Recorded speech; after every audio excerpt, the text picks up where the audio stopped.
When I pulled into Mrs. Harlow's driveway that chilly afternoon, I thought it would be just another routine service call. She'd called the garage earlier, her voice soft but shaky. "Son, my car's been making this grinding noise every time I stop. Could you come by and take a look? I don't feel safe driving it." I grabbed my toolbox, promised her I'd be there within the hour, and didn't think twice. Just another day, another customer. But that day, that woman, changed something in me I didn't even know needed changing. Mrs. Harlow lived alone on the edge of town, in one of those old white clapboard houses that looked like they'd been standing since forever.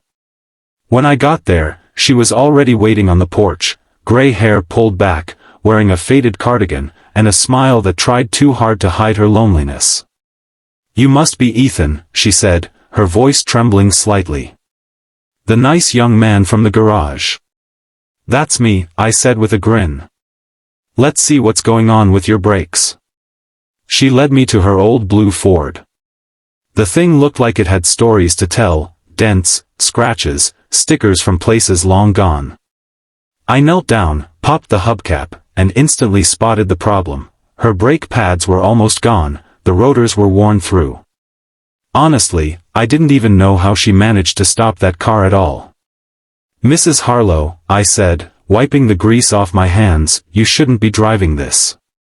It's not safe. These brakes are shot." Her eyes clouded. "I was afraid you'd say that. I don't have much money right now, son. But I need the car to visit my husband." I assumed she meant the hospital. "Is he sick?" She gave me a small, sad smile. "No, dear. He's gone. Been gone 3 years now. But every Sunday, I drive to the cemetery.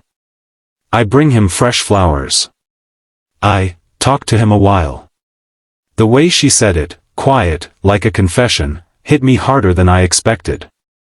I'd been complaining about my long hours, my empty apartment, my so-called bad luck.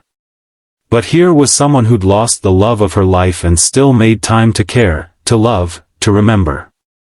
I looked at her again, and suddenly, the job didn't feel like a transaction anymore.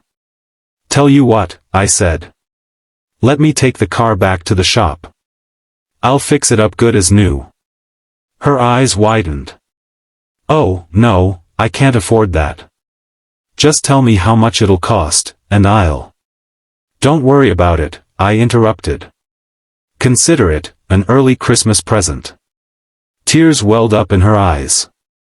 "You can't do that, Ethan. That's too much." "I can," I said softly, "and I will." I didn't tell her that I'd barely made rent that month, or that the garage owner wouldn't like me taking on unpaid work. I just knew I had to do it. Sometimes, you fix more than brakes, sometimes, you fix people's faith in others. I spent the evening replacing her rotors, pads, even topped off the fluids and cleaned the windshield. When I brought the car back the next morning, she was waiting on the porch again, this time with 2 steaming mugs of coffee and a plate of blueberry muffins. "I don't have much to give," she said, handing me one, "but I made these for you." I took a sip of the coffee. Strong, sweet, and somehow comforting. "You didn't have to." "I wanted to," she interrupted. "You stopped for me when you didn't have to. People don't do that much anymore." She smiled, and for a second, I swear I saw the young woman she must have been, full of life and love. As I was leaving, she placed a hand on my arm. "Ethan, you remind me of him." "Your husband?" "Yes," she said softly. "He was kind. Always helping others, even when we didn't have much ourselves. You'd have liked him." That moment, quiet, warm, and filled with something I can't quite name, stopped me cold. All my frustrations, my tiredness, my cynicism about life, they just melted away. I realized that kindness doesn't need an audience. It doesn't need credit or applause. Sometimes, it's just one person fixing another person's brakes, and another person fixing a heart that's been slowing down for years. A week later, Mrs. Harlow stopped by the garage. She didn't say much, just handed me an envelope. Inside was a thank you card and a note that read, "You reminded me that there are still good people in this world. Thank you for giving me more than safe breaks.